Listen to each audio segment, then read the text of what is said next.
आज हम लोग आइसोमेट्रिक प्रोजेक्शन जो बहुत इम्पोर्टेंट टॉपिक है, जो आपका यूनिट 3 में है, सिलेबस का जो है यूनिट 3 में लिखा गया है आइसोमेट्रिक प्रोजेक्शन। पहले हम लोग ये जानते हैं कि आइसोमेट्रिक प्रोजेक्शन में क्या क्या पढ़ना है और किन किन टर्म को समझना पड़ेगा पहले, और उसका डिफिनेशन पहले देखेंगे। डिफिनेशन समझने के बाद अब बेसिक टर्म को समझेंगे, और टर्म समझने के बाद फिगर पे हम लोग आएंगे। फिगर भी आप लोग को बना के दिखाएंगे। तो देखते हैं हम लोग पहले आइसोमेट्रिक प्रोजेक्शन का डिफिनेशन क्या होता है और इसका बेसिक क्या है। तो देखिए, इससे पहले हम लोग पढ़े हैं ऑर्थोग्राफिक प्रोजेक्शन। अगर जो स्टेप वाइज पढ़ रहे होंगे, वो ड्राइंग का जो मेन जो है सीरियल ढंग से जो पढ़ रहे होंगे, पहले आप पढ़े होंगे बेसिक के बारे में। और जैसे ही आप बेसिक पढ़ लिए होंगे, मतलब बेसिक कहने का मतलब कि आपको इंस्ट्रूमेंट चलाने आ गया होगा, स्केल बनाने आ गया होगा, बेसिक मतलब कि नॉलेज हो गया होगा ड्राइंग का। उसके बाद आप पढ़े होंगे ऑर्थोग्राफिक प्रोजेक्शन, और उसके बाद ही आपका जो है आइसोमेट्रिक प्रोजेक्शन है। तो ये जो टॉपिक है ऑर्थोग्राफिक से कुछ कुछ इसका मतलब रहता है, मतलब कि जिनको ऑर्थोग्राफिक सही से समझ में आया होगा उनको आइसोमेट्रिक में कोई दिक्कत नहीं होने वाला है। और ऐसे भी कोई विशेष ज़्यादा ज़रूरत नहीं है, लेकिन कुछ कुछ टर्म, जैसे कि इसमें इतना टर्म है, आपको 6-7 टर्म लिखे हैं, तो आपको जो लास्ट वाला टर्म है वो ऑर्थोग्राफिक से ही बनेगा। तो हम लोग समझते हैं। तो ऑर्थोग्राफिक में हम लोग क्या कर रहे थे कि ऑर्थोग्राफिक में क्या रह रहा था कि आपको जो है यहाँ पे फिगर एक बना रहता था ऑलरेडी। पहले आप 3D टाइप का फिगर बना रहता था, जैसे कि आपको 2-3 फिगर हम बना रहे हैं। आप लोग ऐसा फिगर देख रहे थे कि इस तरह का आप लोग का फिगर एक ऑलरेडी बना रहता था, और इसको आपको बोलते थे कि साइड से देखिए, और कभी बोलते थे कि ऐसा फिगर बना रहता था। और इस फिगर को कभी आप इधर से देखते थे, कभी साइड से देखते थे, और कभी आप टॉप से देखते थे। दूसरा फिगर भी बना देते हैं। मान लेते हैं कि ऐसा फिगर आप लोग को बताते थे कि देखिए एक ऐसा फिगर है, जिसको जो आप लोग को बोलते थे कि देखना है, कभी साइड से कभी टॉप से, इस तरह का फिगर बना रहता था। और कभी आप साइड से देखते थे, कभी टॉप से देखते थे। इस तरह की बात करते थे कि कभी आप यहाँ से देखते थे ऊपर से, कभी साइड से, कभी आपका फ्रंट से। ऐसे ही सेम ऐसा बहुत तरह का फिगर आपको 12-13 फिगर पैकेज दे करके बताए थे। और यहाँ पे भी जस्ट करवाएंगे भी। तो आप देख रहे थे कि यहाँ पे जो है सामने वाला बोला है देखने के लिए, साइड वाला बोला है देखने के लिए, टॉप वाला है बोला देखने के लिए। ऐसे ही बहुत तरह का फिगर हो सकता है। आपको सीढ़ी भी बताए थे, बहुत तरह का फिगर बताए थे। तो आप सोचिए कि ऐसा फिगर ऑलरेडी बना के दे और बोले आपको कि साइड से देखिए, फ्रंट से देखिए, टॉप से देखिए, तो आपको साफ साफ समझ में आ रहा है कि ऐसा मतलब दिए सामने से जो रहेगा, अगर इधर से देखेंगे तो आपको ये वाला दिखाई देगा, और इसको अगर ऊपर से देखेंगे तो ये वाला दिखाई देगा, साइड से इधर से देखेंगे तो आपको ये दिखाई देगा। तो इस तरह का हम लोग फिगर पहले बना रहे थे। ये जो फिगर बना रहे थे, इसको हम लोग बोल रहे थे ऑर्थोग्राफिक प्रोजेक्शन। ऐसे ही सेम यहाँ पे है। अगर बोला कि ऊपर से देखिए तो आपको ये दिखाई देगा, साइड से बोलेगा तो ये दिखाई देगा, फ्रंट से बोलेगा तो ये दिखाई देगा। तो इस तरह का हम लोग फिगर बना रहे थे। कोई फिगर दिया रहता था, उसको हम लोग बनाने से पहले क्या करते थे कि एक्स वाला ड्रा करते थे, और एक फिगर ऊपर बनाते थे और एक फिगर नीचे बनाते थे। एक फिगर या तो साइड में इधर और नहीं तो इधर बनाते थे। तो डिपेंड करता था कि एरो कहाँ पे दिया हुआ है। तो इस तरह का हम लोग अगर काम कर रहे थे तो इसको बोल रहे थे ऑर्थोग्राफिक प्रोजेक्शन। अब सोचिए कि इससे आइसोमेट्री का क्या मतलब है। तो यहाँ पे देखिए, ये जो फिगर आपको जो दिया हुआ है, जो बना करके दिया हुआ फिगर है, जो ऐसा आपको देख रहे थे 3D फिगर अभी, जैसे कि ये फिगर आप देख रहे थे ऐसा, ये जो फिगर अभी आप जो इरेज किए, ये फिगर को आप लोग देख रहे थे, ये फिगर एक्चुअल में जो है वो आइसोमेट्रिक फिगर है। ये जो फिगर आपको दिखाई दे रहा है यहाँ पे, ये फिगर आपका एक्चुअल में आइसोमेट्रिक फिगर है। तो अभी आप लोग सोच रहे थे कि ऐसा फिगर आपको, इसका आंसर आप बना रहे थे, तो यहाँ पे आप देख रहे थे कि ऐसा इसका आंसर जो है इस तरह से सामने से ऐसा होगा, टॉप से देखने के बाद कुछ ऐसा होगा। अब आपको क्या बोल दिया कि ये वाला फिगर अब हटा दे। हम क्या बोल रहे हैं कि ये वाला फिगर दे दे और बोले देखिए इधर से, तो आपको ये जो देखेंगे तो देखने के बाद ऐसा बनेगा।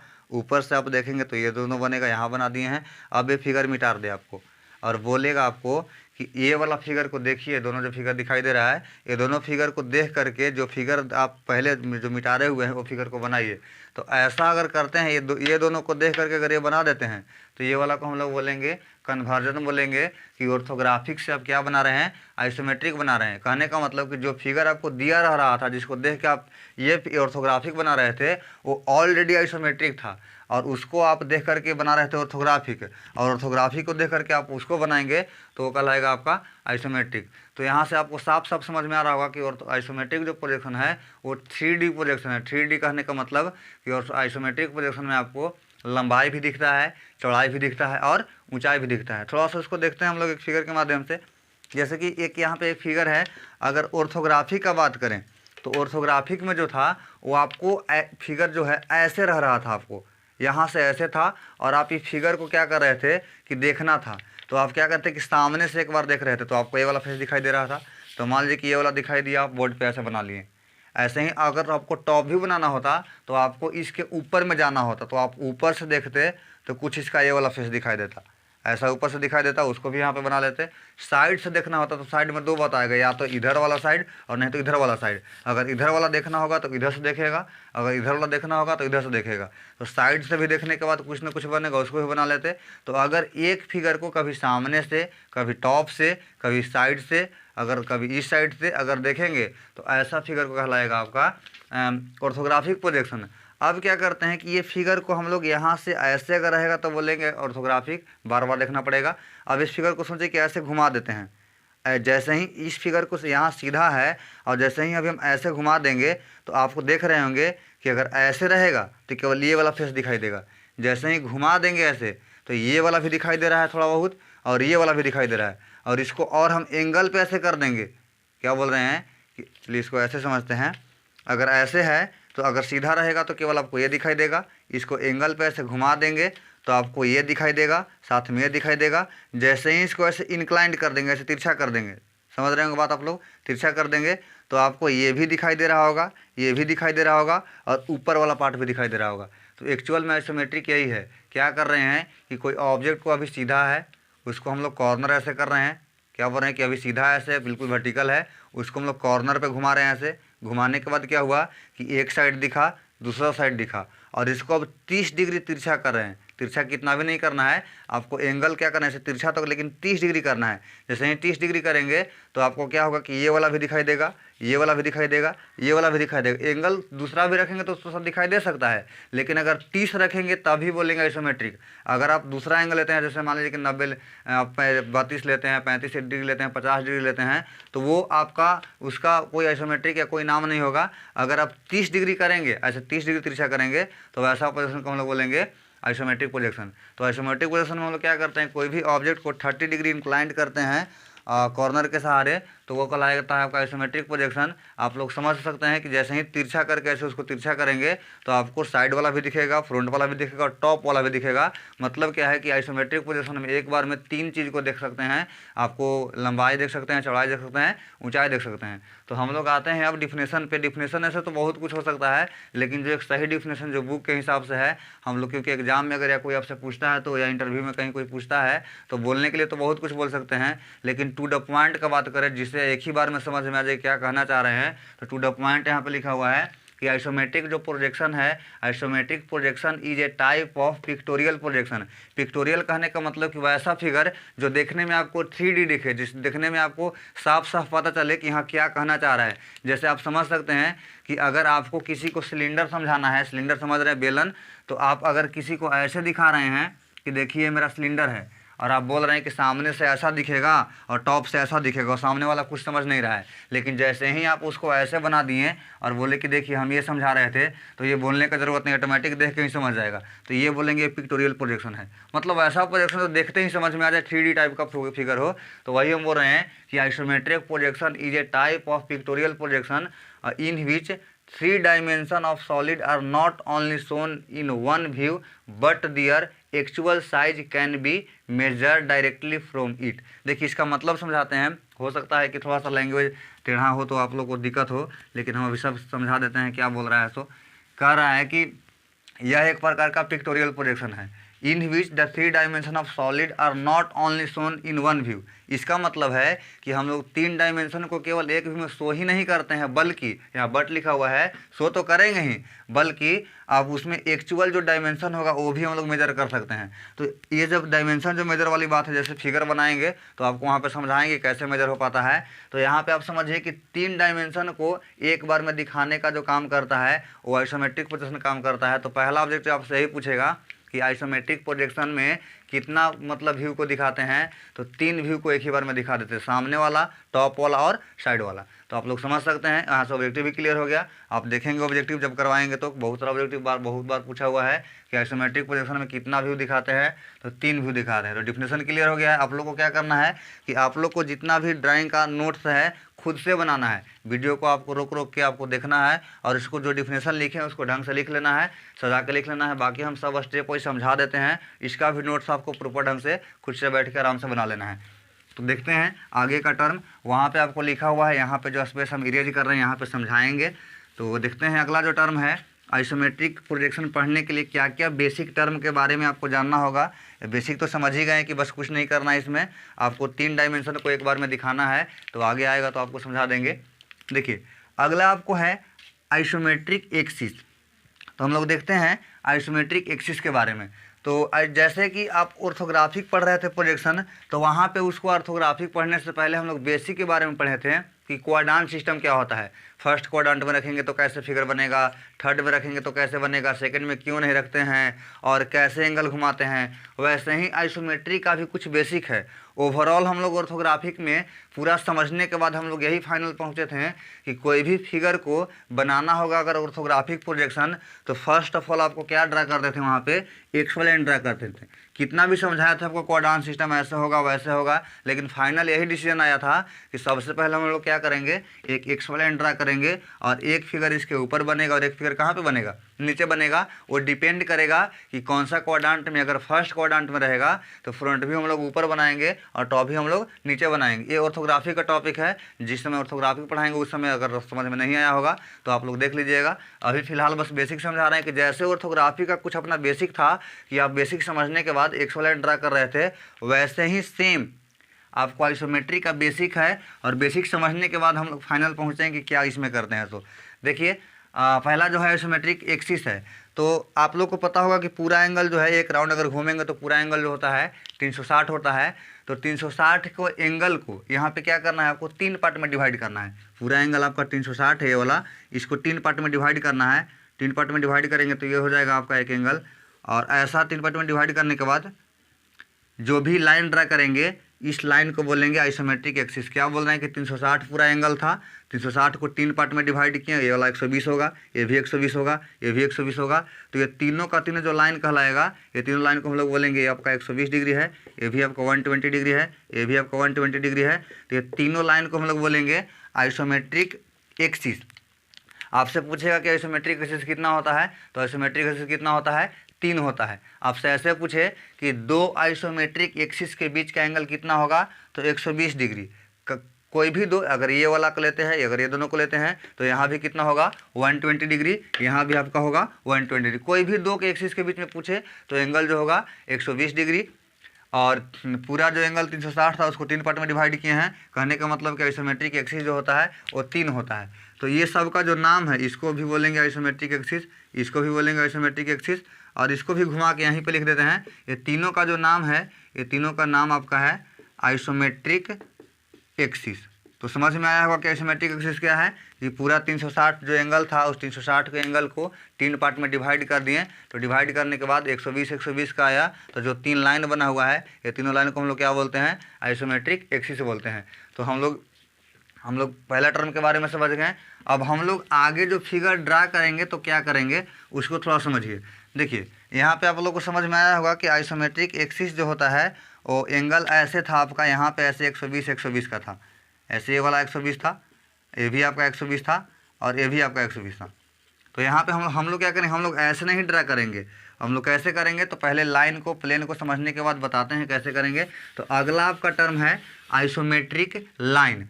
तो देखते हैं आइसोमेट्रिक लाइन क्या है। तो थोड़ा सा फिगर हम लोग दूसरा बनाते हैं। अभी आप आइसोमेट्रिक एक्सिस समझ गए होंगे। अब क्या करते हैं कि एक क्यूब बनाते हैं, ऐसा ताकि समझने में आपको आसानी होगा। एक ऐसा क्यूब है और जिसमें ये लाइन आपका है और ये लाइन है और ये लाइन है। एंगल ये वाला आपका जो पूरा है 120 है, ये भी आपका 120 है और ये भी आपका 120 है। अब हम लोग समझते हैं क्या बोल रहे हैं कि ये क्यूब टाइप का बनाए हुए हैं और यहाँ पे समझते हैं कि आइसोमेट्रिक लाइन क्या है। तो यहाँ पे एक्सिस का बात करें तो यहाँ पे देखिए कहाँ पे 360 का एंगल है। देखिए पूरा जो यहाँ पे एंगल 360 का था, ये एंगल पूरा 360 का था और यहाँ पे एक लाइन ऐसे गया हुआ है, 2 लाइन गया हुआ है, 3 लाइन गया हुआ है। तो ये भी आइसोमेट्रिक एक्सिस है, ये भी आइसोमेट्रिक एक्सिस है, ये भी आइसोमेट्रिक एक्सिस है। आइसोमेट्रिक लाइन क्या होता है? आइसोमेट्रिक लाइन जो है कोई भी लाइन जो आइसोमेट्रिक एक्सिस के, 3 गो एक्सिस है, 1 एक्सिस 2 एक्सिस 3 एक्सिस, कोई भी लाइन जो आइसोमेट्रिक एक्सिस के पैरेलल हो उसको हम लोग बोलेंगे आइसोमेट्रिक लाइन, चाहे कोई भी एक्सिस के पैरेलल हो। जैसे कि बात करें ये वाला तो खुद आपका एक्सिस है, ये तो आपका एक्सिस है। इसके समांतर आप लोग देख रहे होंगे कि इसके समांतर में एक यहाँ पे एक लाइन है, इसी के समांतर में आप देख रहे हो कि यहाँ पे एक लाइन है। तो ये वाला तो कहलाएगा एक्सिस, लेकिन ये लाइन को क्या हम लोग बोलेंगे? आइसोमेट्रिक।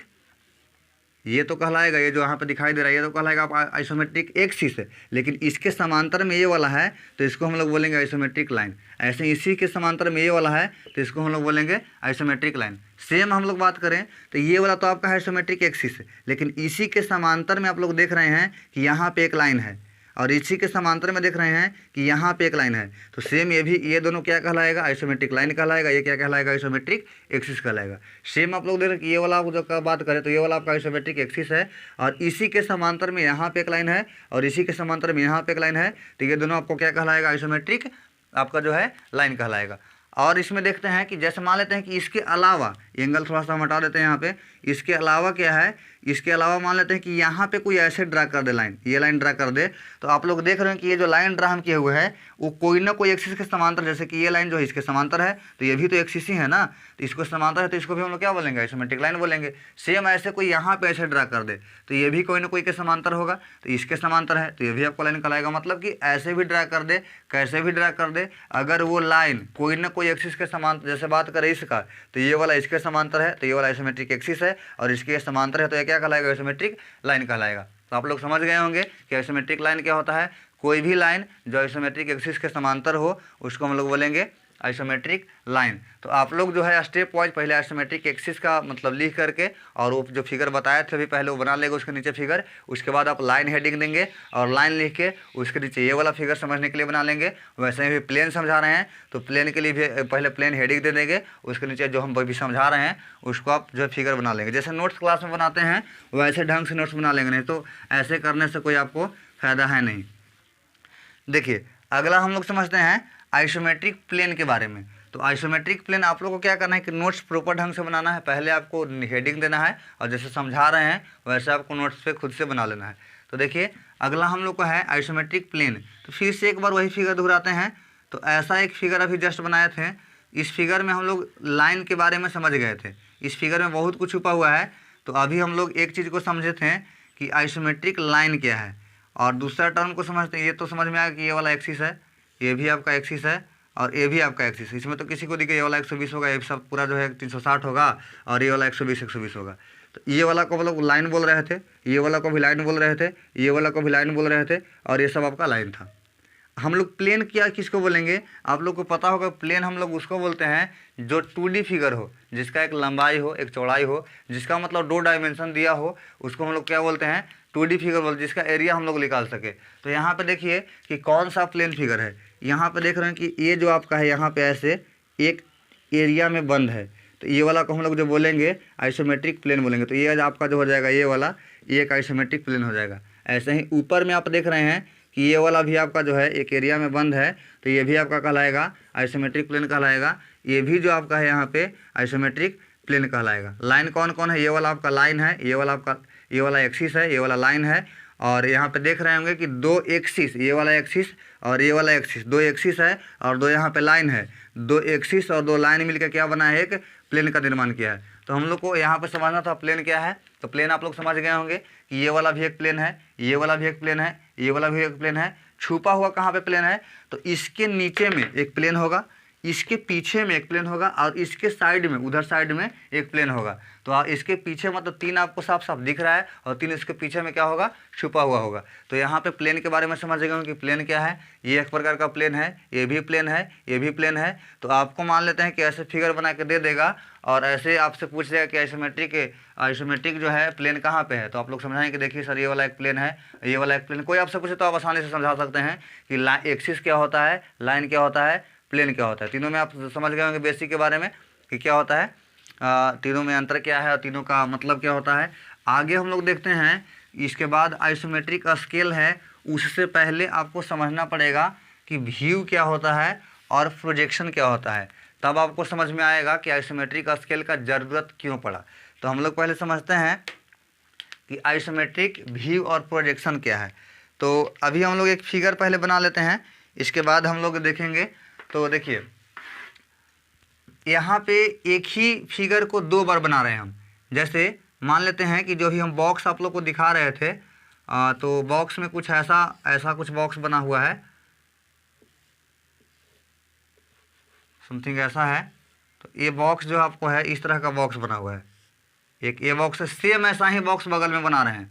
एक और यहाँ पे ऐसे बॉक्स बना रहे हैं, बट इसके अपेक्षा में थोड़ा सा छोटा है, हर क्षेत्र से छोटा है, लेंथ भी छोटा है, ब्रेथ भी छोटा है और हाइट भी छोटा है। देख रहे हैं कि दोनों सेम फिगर है बट इसके अपेक्षा में छोटा है। आपको नहीं भी दिख रहा है तो उसको छोटा मानिए कि ये जो फिगर है इसके लंबाई के अपेक्षा में थोड़ा सा इसका लंबाई जो है सो कम है। तो इस फिगर छोटा है और तब समझते हैं कि व्यू क्या है, प्रोजेक्शन है। जैसे ही दोनों में अंतर समझ जाएंगे तो आपको आइसोमेट्रिक स्केल आसानी से समझ में आ जाएगा कि आइसोमेट्रिक स्केल का ज़रूरत क्यों पड़ा। देखते हैं, जैसे कि अभी आप लोग को समझा रहे थे कि एक फिगर है, अगर इसको आप सीधा रख के बनाते, फिगर सामने से देखते, टॉप से देखते, साइड से देखते, 3 बार देखते या 4 बार देखते या 2 बार देखते, बार बार देखना पड़ता आपको, जगह बदल कभी सामने से, कभी ऊपर से, कभी साइड से। तो ऐसा पोजीशन को हम लोग बोलते हैं ऑर्थोग्राफिक। आइसोमेट्रिक में क्या बताएं कि इसको पहले घुमा के कॉर्नर पे लाएंगे और इसको ऐसे 30 डिग्री तिरछा करेंगे। क्या बोल रहे हैं कि घुमा के ऐसे कॉर्नर पे लाएंगे और ऐसे 30 डिग्री तिरछा करेंगे। समझ में आ रहा है बात? तो तिरछा करेंगे तो यहाँ पे जो बनेगा, यहाँ पे आप ये भी दिखाई देगा, ये भी दिखाई देगा और टॉप भी दिखाई देगा। तो इसका ऐसा पोजीशन को हम लोग बोलेंगे आइसोमेट्रिक पोजीशन। तो यहाँ पे सेम ऐसे ही देखिए, जैसे यहाँ पे हम बनाए हुए हैं ऐसा ही फिगर यहाँ पे आप लोग को दिख रहा होगा। यहाँ पे कॉर्नर दिख रहा होगा, जो कॉर्नर यहाँ पे ये वाला कॉर्नर है, ये कॉर्नर दिख रहा होगा, ये वाला फेस दिखाई दे रहा होगा, ये वाला दिखाई दे रहा होगा और ऊपर वाला दिखाई दे रहा होगा। तो यहाँ पे देखो कि एक साइड वाला है, इधर साइड वाला है और एक टॉप वाला है और यहाँ पे कॉर्नर है। दोनों फिगर सेम है, बस अंतर क्या है समझाते हैं। तो यहाँ पे देखिए ये बॉक्स का कुछ ना कुछ लेंथ होगा। मान लेते हैं कि इस बॉक्स का जो लेंथ है वो 100 mm है, ठीक है। इसका भी कुछ चौड़ाई होगा 20 मान लेते हैं। ये आपका जो है इसका जो कुछ भी होगा, ये जो भी मान लेते हैं, चौड़ाई मान लीजिए, लंबाई मान लीजिए, उसका कुछ ना कुछ वैल्यू होगा। तो यहाँ पे आप लोग समझ रहे होंगे कि ये 100 का लेंथ है और तिरछा करेंगे।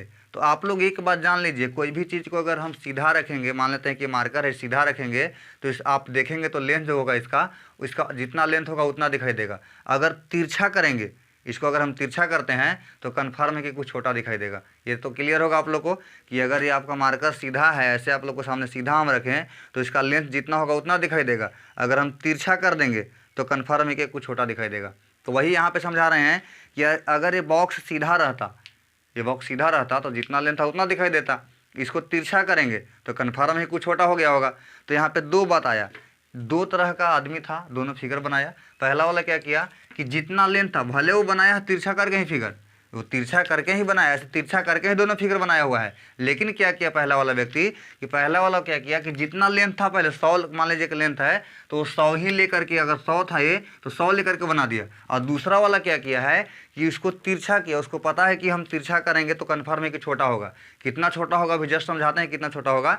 तो छोटा जितना हुआ वो छोटा लेकर के, मान लेते हैं कि 100 का जो है 82 हो गया था तो 100 का 82 लेकर बनाया। समझ में आ रहा है क्या बोल रहे हैं? सो दोनों क्या किया है कि ऑब्जेक्ट को तिरछा दोनों किया है और तिरछा करने के बाद एक क्या किया है कि ओरिजिनल लेकर के बना दिया, जितना 100 था या 80 था जितना था ओरिजिनल लेके बनाया हुआ है। और दूसरा क्या किया हुआ है कि जितना तिरछा करने के बाद छोटा, मान लीजिए कि 100 था वो 82 हो गया होगा तो 82 लेके बनाया। समझ में आ रहा है बात। तो दोनों फिगर देखने में तो सेम होगा, कन्फर्म है कि देखने में तो सेम होगा, लेकिन जो है साइज में छोटा हो जाएगा, एक फिगर जो है छोटा हो जाएगा और एक इसके अपेक्षा में बड़ा हो जाएगा। तो यही हम समझा रहे थे कि अगर जो है जितना लेंथ दिया रहे, ट्रू लेंथ कहने का मतलब है कि जितना ट्रू लेंथ रहे, जितना दिया रहे, जितना एक्चुअल लेंथ रहे, अगर उतना लेकर के आप फिगर बनाएंगे तो ऐसा फिगर को हम लोग बोलेंगे ऑर्थोग्राफ आइसोमेट्रिक व्यू, सॉरी क्या बोलें, ऐसा फिगर अगर लेके बनाएंगे तो ऐसा फिगर को हम लोग बोलेंगे आइसोमेट्रिक व्यू। आइसोमेट्रिक व्यू में क्या बोलें कि वैसा मतलब लेंथ लेंगे जो ट्रू रहेगा, जो एक्चुअल रहेगा। भले हम लोग ऑब्जेक्ट को तिरछा करके बनाएंगे, लेकिन एक्चुअल में जितना था 100 था, 200 था, 150 था, 30 था, जितना रहेगा अगर उतना लेंगे तो ऐसा फिगर को बोलेंगे आइसोमेट्रिक व्यू।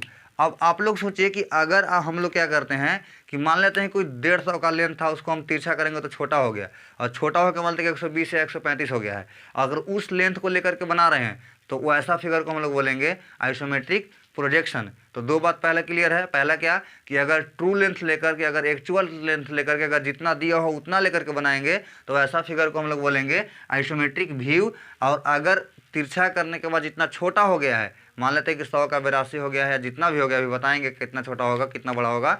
तो अगर छोटा बड़ा लेकर के बनाए हैं तो वैसा कुछ बड़ा तो होगा नहीं, छोटा ही होगा। अगर छोटा लेकर के बनाए हैं तो उसको हम लोग बोलेंगे आइसोमेट्रिक प्रोजेक्शन। तो क्लियर हो गया यहाँ पे।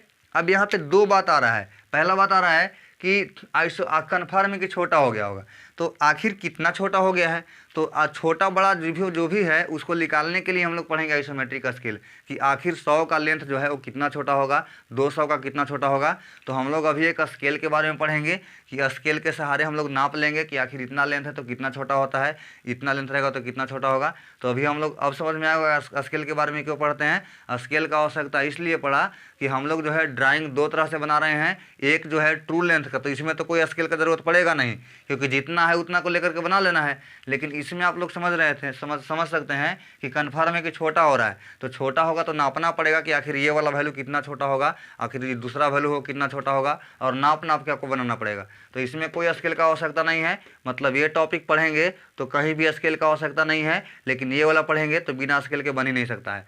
तो यहीं से आप लोग को कन्फ्यूजन क्लियर कर लेना है कि इसमें जो है बिना स्केल का ड्राइंग नहीं बनेगा और इसमें स्केल का आवश्यकता जो है नहीं पड़ता है। समझ में क्या बात। अब हम लोग इसमें एक दो अंतर भी है। इसको हम लोग बोलते हैं आइसोमेट्रिक, ये आपका है आइसोमेट्रिक व्यू और ये आपका है आइसोमेट्रिक प्रोजेक्शन। तो आप लोग को साफ साफ दिख रहा है, एग्जाम में ऑब्जेक्टिव ऐसे पूछ देता है कि आइसोमेट्रिक व्यू को किस लेंथ से ड्रा करते हैं। तो आप लोग को साफ समझ में आ रहा है कि ट्रू लेंथ से ड्रा करते हैं। आपको ऐसे पूछेगा कि आइसोमेट्रिक प्रोजेक्शन को किससे ड्रा करते हैं, तो आइसोमेट्रिक लेंस से ड्रा करते हैं, जो छोटा और रिड्यूस लेंस से ड्रा करते हैं। तो आप लोग को ऑब्जेक्टिव बन जाएगा ऐसा।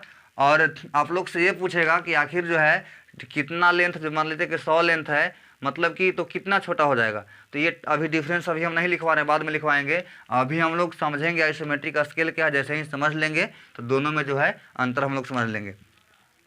तो अभी हम लोग समझते हैं आइसोमेट्रिक स्केल के बारे में।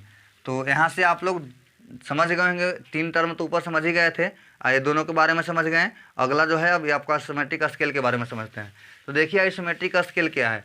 आइसोमेट्रिक स्केल का काम क्या है। स्केल का काम है डिस्टेंस को मेजर करना। आप लोग को पहले भी बताए हैं कि स्केल का काम है डिस्टेंस को मेजर करना। आप लोग जो स्केल खरीदे हैं होंगे उससे क्या आप लोग करते हैं, डिस्टेंस को मेजर करते हैं। वैसे ही जो है यहाँ पे एक स्केल बना रहे हैं जिसका नाम है आइसोमेट्रिक स्केल। कैसे बनता है, तो 2 तरह से बनता है। दोनों हम अभी बता रहे हैं, पहला भी बता रहे हैं, इसके बाद दूसरा जस्ट बताएंगे। तो आप लोग ध्यान से समझिए। जैसे यहाँ पे आपको एग्जाम में ये ऐसे बोल दे कि एक आइसोमेट्रिक स्केल बनाइए जिसका लेंथ जो है वो 10 सेंटीमीटर है। ऐसे बोल दे कि एक आइसोमेट्रिक स्केल बनाइए जिसका लेंथ जो है वो 10 सेंटीमीटर है। तो आप लोग क्या करेंगे, पहले ध्यान से सुनिए क्या बोल रहे हैं। ऐसे अगर एग्जाम में ऐसे बोले कि जिसका लेंथ 10 सेंटीमीटर, तो क्या करना है कि सबसे पहले एक लाइन ड्रा करना है। एक लाइन ड्रा करना है ऐसे। इसका लेंथ कुछ भी हो सकता है, अभी लेंथ इसका कुछ नहीं नापना नहीं है, ऐसे ही ड्रा करना है। बिल्कुल हॉरिजॉन्टल रहेगा आपका ड्राइंग शीट पे, बिल्कुल हॉरिजॉन्टल लाइन ड्रा करना है। इसके बाद 2 एंगल को याद करना है, एक 30 डिग्री और एक 45 डिग्री। तो आप लोग को बाद में समझ में आएगा कि 30 और 45 क्यों लेते हैं। फिलहाल 2 एंगल को याद रखेंगे। तो एक एंगल आपको यहाँ पे चांद को ऐसे रख देना है, प्रोटेक्टर को ऐसे रख देना है, और एक एंगल बनाएंगे ऐसे 30 का। अब आप लोग सोच रहे हो कि ये लेंथ कितना होगा, तो ये भी जैसे इसका लेंथ अपना मन से लेना है वैसे इसका भी लेंथ अपना मन से लेंगे।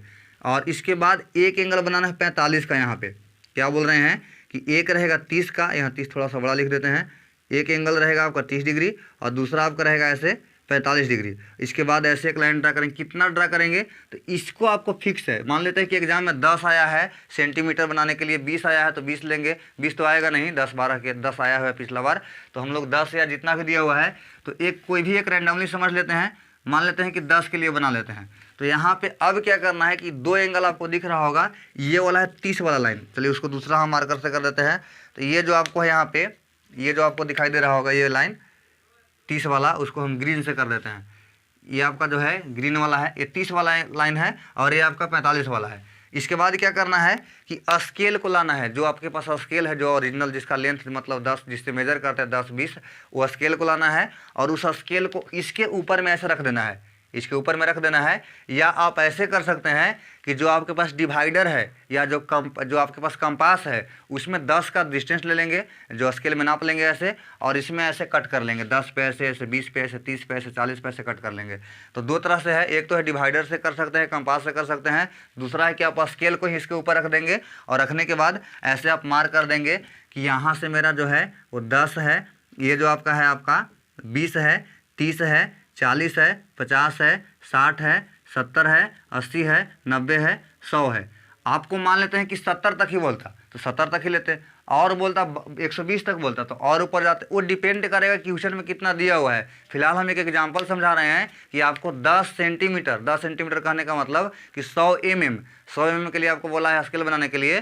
तो यहाँ पे हम लोग 10 सेंटीमीटर कहने का मतलब कि 1 सेंटीमीटर कहने का मतलब कि 10 mm, 20 mm, 30 mm, 40 mm ऐसे 10 बार लिए हुए हैं। तो यहाँ पे आप लोग को जो है मेजर, इस पे जो मेजर करना है 45 वाला पे हमेशा ध्यान रखना है कि 45 वाला पे जितना स्केल में होता है, जितना एक्चुअल में होता है उतना मेजर करना है। ये जो आपका ट्रू लेंथ रहेगा, एक्चुअल लेंथ रहेगा, और इस पर क्या आएगा सो भी समझाते हैं। मेजर करने के साथ आपको लिख भी देना है कि ये जो आपका है 10 है, ये जो आपका है 20 है, ये जो आपका है 30 है, ये जो आपका है 40 है, ये जो आपका है 50 है, 60 है, ऐसे ही आपका आगे लिखा हुआ है 90 है, आपका जो है 100 है।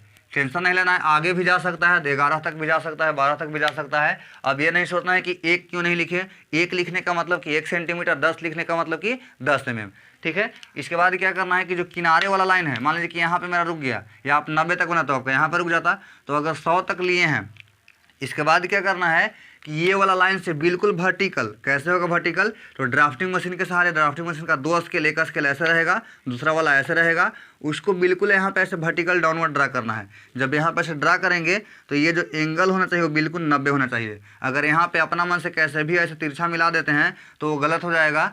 ऊपर से ड्रा करने का मतलब है कि जो लाइन आएगा वो बिल्कुल वर्टिकल होना चाहिए, यहाँ पे 90 का बनना चाहिए। अगर ऐसे जैसे तैसे मिला देते हैं तो सब का सब जो है सो गलत है। तो आपको बिल्कुल वर्टिकल ड्रा करना है, जो हम यहाँ पर ड्रा किए हुए हैं वैसे। फालतू जो ग्रीन वाला था, जैसे कि हम इधर तक ड्रा कर दिए थे, आगे तक ड्रा कर दिए थे, उसको इरेज कर देंगे और यहाँ पे जहाँ पे कट टच करेगा वहाँ तक ही आपको रहने देना है। तो आपको दिख रहा होगा यहाँ पे साफ साफ दिख रहा होगा कि इतना ही आपको ड्रा करना है ऐसे।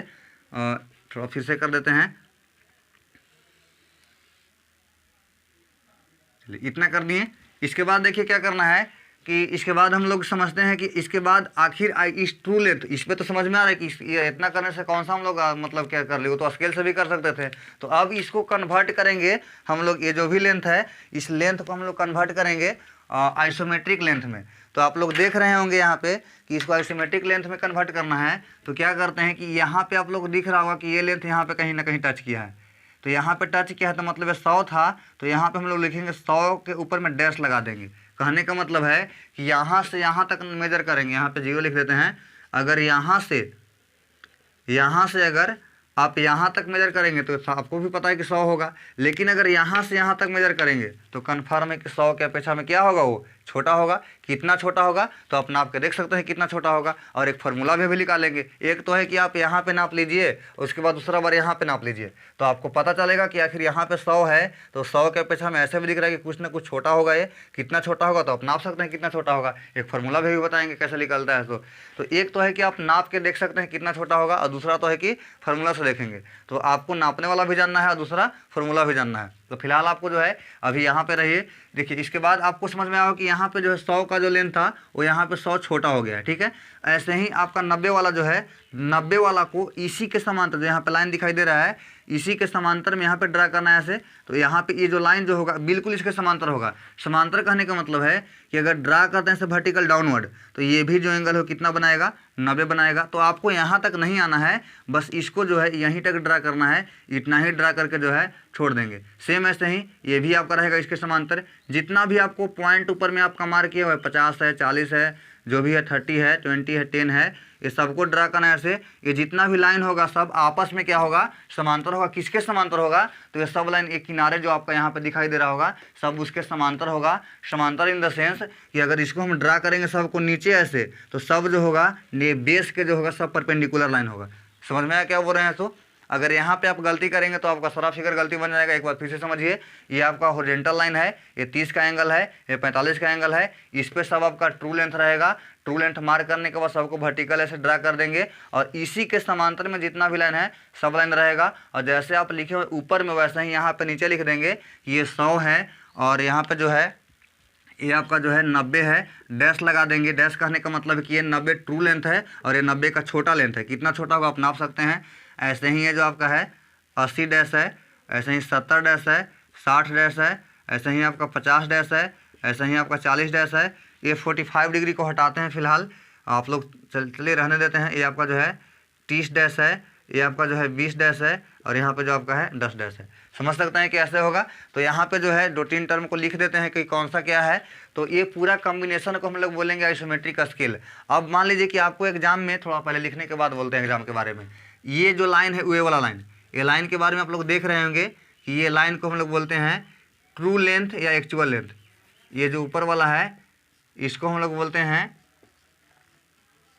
ट्रू लेंथ या एक्चुअल लेंथ इसको बोलते हैं। जो नीचे जो ग्रीन वाला है ये लाइन, इसको हम लोग बोलते हैं, छोटा हुआ है तो इसको हम लोग बोलेंगे आइसोमेट्रिक लेंथ। तो ये आपका जो है आइसोमेट्रिक लेंथ या इसी को बोलते हैं रिड्यूस लेंथ। जो हम बोल रहे हैं आप लिख सकते हैं, लिखने का ज़रूरत नहीं है। जो हम बोल रहे हैं आप सुन के लिख सकते हैं कॉपी पे। और आपको ढंग से ये सब बनाना, ये नहीं कि बस देखना है ऐसे ही, आपको नोट्स प्रॉपर ढंग से बनाना है। अगर नहीं बना हुआ है तो बना हुआ है तो कोई बात नहीं, नहीं बना है तो आप बनाइए। तो ये वाला को हम लोग बोलते हैं ट्रू लेंथ और ये वाला को बोलते हैं आइसोमेट्रिक लेंथ। अब ये पूरा कॉम्बिनेशन को, जो पूरा कॉम्बिनेशन यहाँ पे बना गया, तो ये कॉम्बिनेशन के नीचे हम लोग लिख देंगे आइसोमेट्रिक स्केल। ये पूरा आपका है आइसोमेट्रिक स्केल, जो कितना मेजर कर सकता है, तो आपको 10 तक ही मेजर कर सकता है। अगर एग्जाम में मान लेते हैं कि आ जाएगा 15 तक, तो क्या करेंगे, ऐसे ही बनेगा। बस यही लाइन को और आगे बढ़ा देंगे और इस पर 12, 13, 14 से 15 करके ऐसे करके आपका जो है बना देंगे। एग्जाम में आ जाएगा आपको 6 तक, तो आप ऊपर वाला को उतना हटा देंगे, आप 6 पे जो ऐसे जो यहाँ पे किए हुए हैं वो 6 पे ही ऐसे एंड कर देंगे। समझ में आ रहा है कैसे होता है। तो ये था आपका आइसोमेट्रिक स्केल। आपका जो है आइसोमेट्रिक स्केल था। आप इसमें देखिए तो ऑब्जेक्टिव पूछ सकता है आपको ऐसे घुमा के कि आइसोमेट्रिक जो है आइसोमेट्रिक स्केल में ट्रू लेंथ वाला जो है लाइन वो कितना डिग्री पे इंक्लाइंड होता है। तो आपको दिख रहा है कि आइसोमेट्रिक स्केल में जो ट्रू लेंथ वाला लाइन है वो कितना एंगल पे होता है, 45 पे होता है। आपसे ऐसे पूछे कि आइसोमेट्रिक स्केल में आइसोमेट्रिक लेंथ वाला लाइन कितना डिग्री पे होता है, तो साफ साफ दिख रहा है कि 30 डिग्री पे होता है। आपसे ऐसे पूछे, जो बहुत बार पूछा हुआ, जिसमें लोग कंफ्यूज रहते हैं कि वो आइसोमेट्रिक लेंथ और ट्रू लेंथ, ये आइसोमेट्रिक लेंथ है और ये आपका ट्रू लेंथ है। आइसोमेट्रिक लेंथ और ट्रू लेंथ के बीच का एंगल कितना होगा, तो आप देखिए ये वाला 45 है, बड़ा वाला जो है पूरा, ये वाला 45 है और ये वाला आपका 30 है। तो ये वाला क्या बोल रहे हैं कि ये वाला आपका 45 है और ये वाला आपका 30 है। और ये वाला पूछ रहा है आपको कि आइसोमेट्रिक लेंथ और ट्रू लेंथ के बीच कितना होगा, तो 45 में से 30 घटा देंगे तो ये वाला एंगल कितना बचेगा, तो 15 बचेगा। तो आपसे ऐसे पूछे कि आइसोमेट्रिक लेंथ और ट्रू लेंथ के बीच का एंगल कितना होगा, तो वहाँ पे जो होगा आपका 15 डिग्री होगा, 15 डिग्री होगा। तो 3 ऑब्जेक्टिव था, तीनों समझ गए होंगे। और आपसे ऐसे भी पूछ सकता है कि आप बताइए कि 40 का लेंथ जो है वो आइसोमेट्रिक में कितना होगा, तो कन्फर्म है कि छोटा होगा तो कितना छोटा होगा, 10 होगा, 20 होगा, 30 होगा। तो वो हम लोग अभी बताएंगे कैसे उसको सोल्व करेंगे, तो वो हम लोग फार्मूला के बाद करेंगे। तो एक तरीका था आपका ऐसे आइसोमेट्रिक स्केल बनाने का। तो पहला तरीका उम्मीद है समझ में आया होगा। दूसरा अभी हम लोग डिस्कस करते हैं कि दूसरा कैसे आइसोमेट्रिक जो है और स्केल बना सकते हैं। तो इसको आप लोग ड्रा कर लीजिए। इसके बाद हम लोग दूसरा समझते हैं कि दूसरा स्केल कैसे बनता है। तो ज़्यादा फेमस आपका यही है और आप लोग एग्जाम में कोशिश करेंगे कि यही वाला बनाएंगे आइसोमेट्रिक का स्केल। दूसरा वाला भी बता सकते हैं, ऐसा नहीं कि दूसरा वाला बनाएंगे तो गलत है, वही बना सकते हैं। लेकिन होता है कि एक ज़्यादा कुछ फेमस है तो ऐसा ही करके हम लोग बनाते हैं। देखिए दूसरा वाला बनाना है तो उसमें पहले ही हम लोग ट्रू लाइन ड्रा करते हैं। जो आप रेफरेंस ले रहे थे वो रेफरेंस लाइन ही आपका ट्रू रहेगा। जो लाइन ड्रा किए हैं, मान लेते हैं कि एक स्केल बना रहे हैं यहाँ पे ऐसे, तो यहाँ पे जो आपका रेफरेंस है यहीं पे आपको डायरेक्ट ट्रू लेंथ इस पर मेजर कर लेंगे। जैसे वहाँ पे 45 पे कर रहे थे तो आप लाइन ड्रा करते के मंतर ही जैसे ही लाइन ड्रा कर लेंगे उसी समय आप क्या करेंगे कि ये आपका 0 रहेगा, ये आपका 1 रहेगा, 1 कहने का मतलब 10 रहेगा, ये आपका 20 रहेगा, ऐसे ही 30 रहेगा, ऐसे आपका 40 रहेगा। ऐसे आपको जाना है कहाँ तक, तो 100 का बनाए थे तो चलिए एक बार फिर से 100 का बना देते हैं। ये आपका 70 रहेगा, 80 रहेगा, ऐसे आपका 90 रहेगा और ये जो आपका यहाँ पे है 100 रहेगा। 100 का फिर से बना दिए। इसके बाद यहाँ पे एंगल में कुछ चेंजिंग आएगा। वहाँ पे एंगल 30 और 45 था और यहाँ पे जो एंगल आपका है आपका 15 डिग्री और 45 डिग्री आता है। तो इसके पीछे कुछ विशेष लॉजिक नहीं है, बस ऐसे भी बन सकता है। तो यहाँ पे जो है एक जो एंगल है यहाँ पे, यहाँ से 15 का एंगल बनाए, चांद से ऐसे आप बनाना है, प्रोटेक्टर से ऐसे 15 का एंगल बनाना है। ये जो एंगल जो रहेगा यहाँ पे वो 15 डिग्री रहेगा। यहाँ पे जो एंगल रहेगा ये जो एंगल आपको रहेगा यहाँ पे 15 डिग्री रहेगा। इसके बाद यहाँ से एक एंगल बनाना है, एक एंगल यहाँ से 15 और एक यहाँ से एंगल बनेगा जो एंगल रहेगा आपका 45 डिग्री। तो दो एंगल बनाना है, इधर से आपका 15 डिग्री, उधर से आपका 45 डिग्री। तो ऐसे ही ड्रा करके छोड़ देना है, इधर से भी ड्रा करना है। तो ड्रा करेंगे तो कन्फर्म है कि ये जब ऐसे आगे बढ़ेंगे तो कहीं ना कहीं कट करेगा। तो जहाँ पे कट करेगा फालतू को जो भी है इरेज कर देंगे। तो आप लोग साफ साफ देख रहे होंगे कि ये वाला लेंथ बड़ा है और ये वाला लेंथ क्या है आपका छोटा है। तो ये वाला जो आपको लाइन है इस लाइन को हम लोग बोलते हैं ट्रू लेंथ है, और ऊपर में जो बना कन्फर्म है कि छोटा होगा, और ये वाला को हम लोग बोलते हैं आइसोमेट्रिक लेंथ है। तो आपको दिख रहा होगा कि अगर वैसे बनाएंगे तो वहाँ पे आपको साफ साफ समझ में आ रहा था कि कौन है किसको आइसोमेट्रिक बोलेंगे, किसको ट्रू लेंथ बोलेंगे। यहाँ पे इस स्केल के लिए इसको बोलेंगे ट्रू लेंथ और इसको बोलेंगे आइसोमेट्रिक लेंथ। इसके बाद हम लोग समझते हैं तो ये वाला आपका 100 था, तो ये वाला जो है यहाँ पे 100 एक्चुअल में रहेगा और यहाँ पे जो है 100 जो आपका रहेगा वो कुछ जो है से छोटा हो जाएगा। बाकी और कुछ समझते हैं, जैसे वहाँ पे आप ऐसे वर्टिकल ड्रा कर रहे थे तो यहाँ पे क्या करेंगे, ये 45 वाला जो लाइन यहाँ पे दिखाई दे रही है लाइन, इसी के समांतर में सारा काम होगा। इसी के पैरेलल में आप 90 से ड्रा करेंगे तो यहाँ पे टच करेगा। ऐसे इसी के समांतर में 80 से ड्रा होगा, इसी के समांतर में 70 से ड्रा होगा, इसी के समांतर में 60 से होगा, ऐसे ही आपका 50 से होगा, ऐसे ही आपका 40 से होगा, 30 से होगा, आपका 20 से होगा और आपका जो है सो 10 से होगा। तो सबके सामने लिख देते हैं कि कौन सा वैल्यू क्या है सो। तो यहाँ पे आप लोग देख रहे होंगे कि यहाँ पे जो है ये जो हो जाएगा 90 का डैश हो जाएगा। 90 का एक्चुअल में इतना है लेकिन यहाँ पे छोटा हो जाएगा, ये आपका 90 यहाँ पे है। ऐसे ही 80 का ये छोटा है, ऐसे ही आपका 70 का छोटा है, और ऐसे यहाँ पे चलिए इधर लिख एरो दे देते हैं। ये जो आपका है 60 है, डैश लगा देते हैं। ये आपका जो है 50 है, 40 है, ये आपका जो है 30 है, ये आपका जो है 20 है और यहाँ पे जो आपका है 10 है। तो ऐसे करके कहने का मतलब है कि ये वाला आपका ट्रू होगा और ये वाला आपका छोटा रहेगा। ये मेजर करेंगे तो जितना है उतना बतलाएगा, अगर ये वाला मेजर करेंगे तो आखिर 30 छोटे इंक्लाइन करने के बाद कितना हो जाता है छोटा वो बतलाएगा। दोनों स्केल बता दिए। अगर दोनों में से आप कोई एक बनाते हैं कोई दिक्कत नहीं है, अगर दोनों से वैल्यू आप नाप के देखते हैं तो दोनों से आप जो है आंसर जो है सेम आएगा। तो हम लोग अब देखते हैं दोनों स्केल देखने के बाद कि आखिर कौन सा ऐसा मैथमेटिकल फार्मूला है जिसके सहारे हम लोग आसानी से बता सकते हैं कि कोई 100 का लेंथ कितना छोटा होगा, 150 का कितना छोटा होगा, 30 का कितना छोटा होगा। तो हम लोग एक मैथमेटिकल थोड़ा सा यहाँ पे देखते हैं उसके सहारे कि कैसे जो है रिलेशन आता है। तो यहाँ पे जो है कौन कौन सा टर्म समझ गए हैं उसको हम लोग यहाँ पे हटा देते हैं। तो यहाँ पे ये 3 टर्म समझ गए थे, व्यू समझ गए थे, प्रोजेक्शन समझ गए थे, और इसके बाद जो है आगे का टॉपिक बताएंगे। तो यहाँ पे जो है दोनों स्केल को समझने के बाद हम लोग एक रिलेशन निकालते हैं कि आइसोमेट्रिक स्केल में जो है आपका जो है कि क्या रिलेशन होता है ट्रू लेंथ में और आइसोमेट्रिक लेंथ में। तो अभी हम लोग देखते हैं। तो यहाँ पे हम एक फिगर बनाते हैं स्केल का। अभी आपको ये इसमें लेंथ नहीं लेना है कि कितना लेंथ है स्केल का, 20 है या 30 है, बस ऐसे ही एक आपका अपना मन से स्केल बना लिए हैं जिसके सहारे हम लोग फार्मूला निकालेंगे। तो आप एक स्केल ऐसे ही बना लिए, कितना लेंथ होगा आपको नहीं पता है, बस इतना पता है कि ये वाला को हम लोग बोलते हैं ट्रू लेंथ। आपको ये तो पता है कि ये जो आपका है वो ट्रू लेंथ है, और ये भी आपको पता है कि ये वाला को हम लोग बोलते हैं आइसोमेट्रिक लेंथ। ये दो बात तो आपको पता है कि इसको हम लोग बोलेंगे आइसोमेट्रिक लेंथ।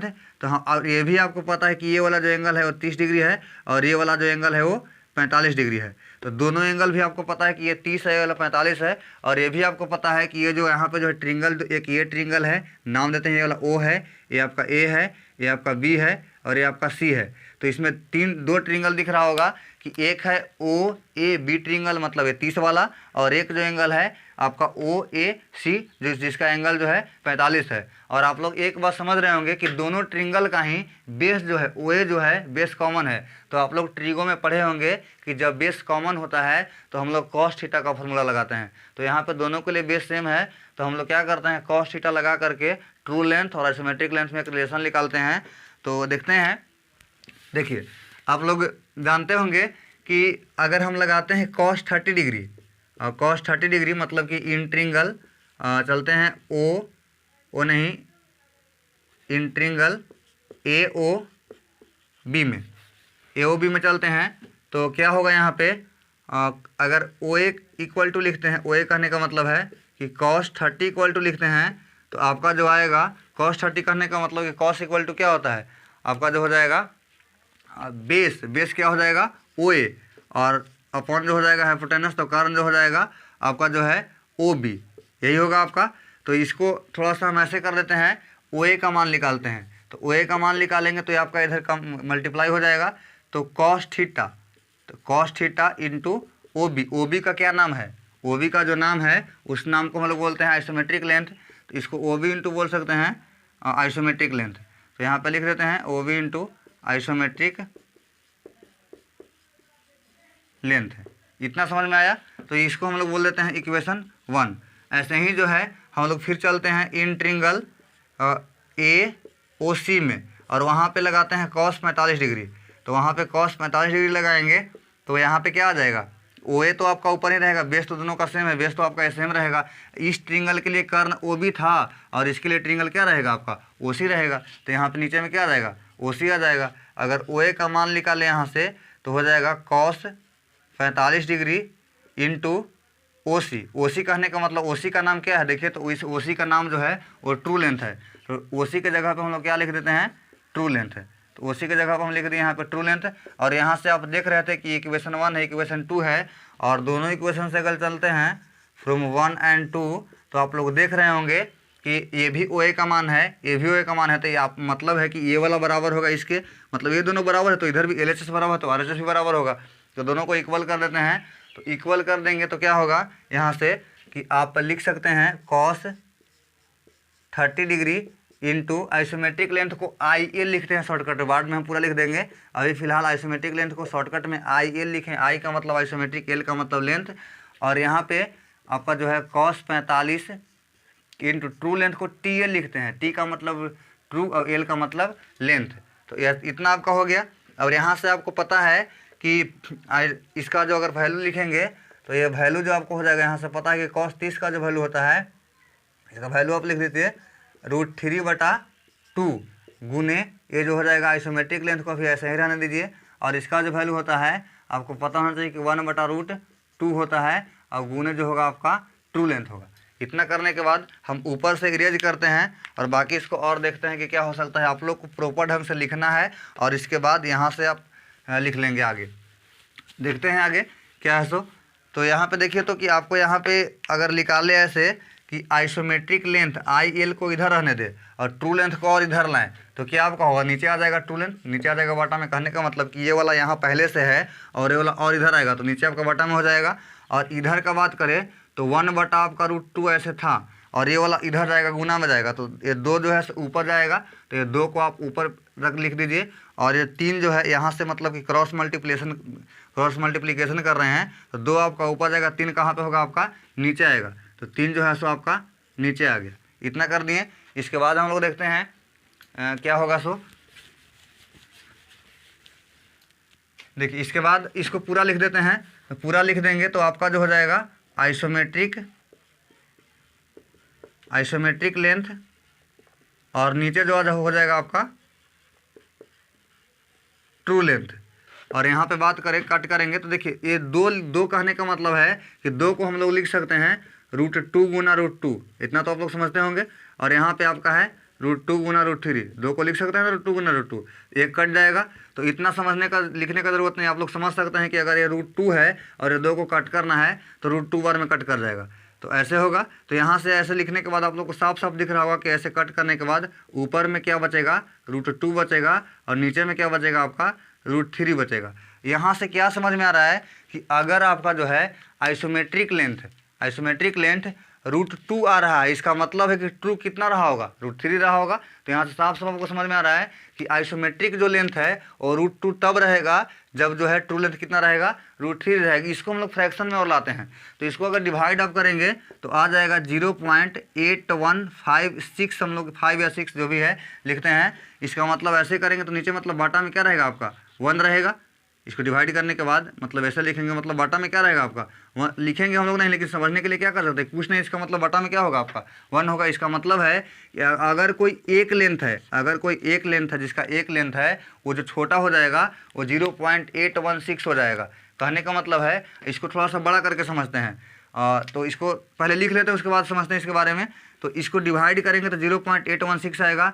इसी को लिखता है 9 बटा कहीं कहीं 11। तो जितना वैल्यू होता है हम सारा लिख दिए हैं। तो ये सबसे इम्पोर्टेंट है आइसोमेट्रिक प्रोजेक्शन का आपका ऑब्जेक्टिव पॉइंट ऑफ व्यू से, कि आपसे एग्जाम में बहुत बार पूछा हुआ है कि आपसे ऐसे पूछे कि आइसोमेट्रिक लेंथ और ट्रू लेंथ में क्या रिलेशन होता है। तो हमेशा ध्यान रखना है कि आइसोमेट्रिक वाला हमेशा और हमेशा क्या होगा, छोटा होगा। तो आइसोमेट्रिक ऊपर रहे, ट्रू नीचे रहे, और ऐसे पूछे तो कन्फर्म है कि √2 बटा √3 होगा। एग्जाम में कभी कभी घुमा के आपसे पूछ देगा कि ट्रू ऊपर लिख देगा और आइसोमेट्रिक नीचे लिख देगा। तो होता क्या है कि दिमाग में चलते रहता है, गलती वहाँ पर हो जाता है। तो हमेशा ध्यान रखना है कि आइसोमेट्रिक जो है सो छोटा होगा और ट्रू जो है सो आपका जो है सो बड़ा होगा। आपसे ऐसे पूछे, कभी कभी देखते हैं स्टूडेंट लोग कि बस एक मिल गया ऑप्शन क्लिक करके चल दिए, अगला ऑप्शन भी हो सकता है कि ये भी आपका ऑप्शन में दे या आपका 9/11 दे। किसी को लगे 9/11 कहाँ से आ गया, तो वैसा कुछ नहीं है, बस देखा गया कि 9/11 का भी जो मान है वो 0.816 आ रहा है। अब ऐसा नहीं कि आप लोग अपना मन से सर्च मारते रहेंगे कि डिवाइड करके देखेंगे कि 0.816 आएगा, सबको हम लोग करेंगे, ऐसा नहीं है। ये ऑब्जेक्टिव में 2 4 5 जगह दिखा गया है, इसके वजह से इस वैल्यू को हम लिखे हुए हैं। मुख्य रूप से आपका ये होता है, इसी को डिवाइड करने के बाद ये आता है, और ये ऑब्जेक्टिव में 2 4 जगह पूछा गया, इसीलिए ये भी फेमस हो गया है। तो इसको भी लिख लेंगे हम लोग।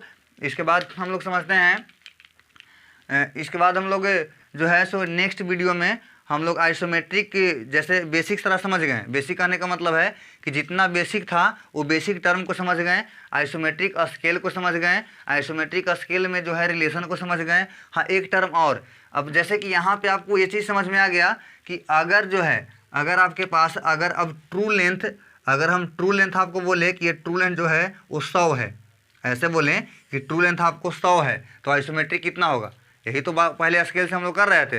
अगर तो आप क्या करेंगे, अगर आप फॉर्मूला नहीं पता है तो आप क्या करेंगे कि अच्छा आप पूछ रहे हैं कि आइसोमेट्रिक जो लेंथ है वो 100 है, इसका हम लोग ट्रू लेंथ मतलब कि नहीं सॉरी आइसोमेट्रिक जो लेंथ है इसका निकालना है, तो ट्रू लेंथ दिया हुआ है 100, तो आइसोमेट्रिक लेंथ निकालना है। तो क्या करना है वहाँ पे कि आपको इसमें एक तो है कि आप स्केल बनाएंगे, 100 तक का स्केल बनाएंगे और वहाँ से आप नाप के बताएंगे देखिए इतना आ रहा है। दूसरा क्या करेगा कि फॉर्मूला जिसको पता है वो क्या करेगा कि अच्छा ट्रू लेंथ 100 है और हमको निकालना है आइसोमेट्रिक लेंथ, तो इसमें क्या करेगा कि √2 बटा √3 से गुना कर देगा। और √3 करने का मतलब है कि इतना 0.816 से गुना कर देगा, तो क्या आ जाएगा 81.6 आ जाएगा। इसी को लगभग जो है 82 मान रहे थे, जो अभी हम समझा रहे थे पीछे, तो हम आप लोग को लिखे होंगे कि 100 का लेंथ 82 हो जाता है। तो एग्जाम में पूछेगा भी कि अगर कोई जो लेंथ है ट्रू में 100 है, एक्चुअल में 100 है, तो आखिर वो कितना छोटा होता है, तो 81.6 होता है। और उसी को लगभग 82 के आसपास हम लोग मानते हैं। तो आपसे ऐसे पूछे परसेंटेज में कि कोई लेंथ 100% है, 100% है, 100% है, तो आइसोमेट्रिक प्रोजेक्शन में कितना परसेंट छोटा हो जाता है, तो 18% कितना आएगा, 18% कम जाएगा, बचेगा कितना, तो 82% बचेगा। तो आपको क्वेश्चन को पढ़ना है कि कैसे घुमा कर पूछ रहा है और उसके अनुसार आपको जवाब देना है। पूछेगा कितना परसेंट कम जाता है, तो 18% कम जाता है, कितना परसेंट बचता है, तो 82% बचता है। तो इस तरह का जितना था आइसोमेट्रिक स्केल में, आइसोमेट्रिक स्केल तक इतना ही कॉन्सेप्ट है। इसके बाद हम लोग जो है नेक्स्ट वीडियो में isometric view of plane figure का जो है हम लोग देखेंगे कि आखिर कोई प्लेन फिगर है उसका आइसोमेट्रिक व्यू कैसे बनेगा, व्यू भी बनाएंगे और साथ साथ हम लोग क्या करेंगे उसका प्रोजेक्शन भी बनाएंगे। तो हम लोग दोनों देखते रहेंगे कि व्यू कैसा बनेगा, प्रोजेक्शन कैसा बनेगा। हम केवल व्यू लिखे हैं, प्रोजेक्शन भी आपका सिलेबस में है, तो दोनों को देखते चलेंगे। तो फिलहाल अभी आज के लिए इतना रहने देते हैं। बाकी जब नेक्स्ट वीडियो जो आएगा उसमें जो है आपका आइसोमेट्रिक व्यू ऑफ प्लेन रहेगा, वैसे ही उसके बाद सॉलिड रहेगा, उसके बाद जो है आपका कन्वर्जन रहेगा। तो बस आज के लिए इतना ही रहेगा। आप लोग को क्या करना है कि वीडियो को पूरा देखना है, ये नहीं कि बस ऐसे ही देख लिए और छोड़ दिए, तो आपको हो सकता है कि आगे का जो वीडियो जो भी आएगा समझने में दिक्कत होगा। मेन जो आपका कॉन्सेप्ट था यही था, इसको आप लोग बार बार देखिए और देखने के बाद एक ढंग से अपना हाथ से लिख करके 2 बार 3 बार जो है सो रिविजन कीजिए और नोट्स बना लीजिए। नोट्स बनाने के बाद आगे का जो टॉपिक है कन्फर्म है कि समझ में आएगा। नहीं आएगा आप बेहिचक हमको बोलिए, बिल्कुल समझ में आएगा। नहीं आएगा फिर से आपको बताएंगे, 2 बार बताएंगे, 3 बार बताएंगे, नहीं कैसा आएगा, समझ में कन्फर्म है कि आएगा। तो बस आज के लिए इतना रहने देते हैं। Thank you.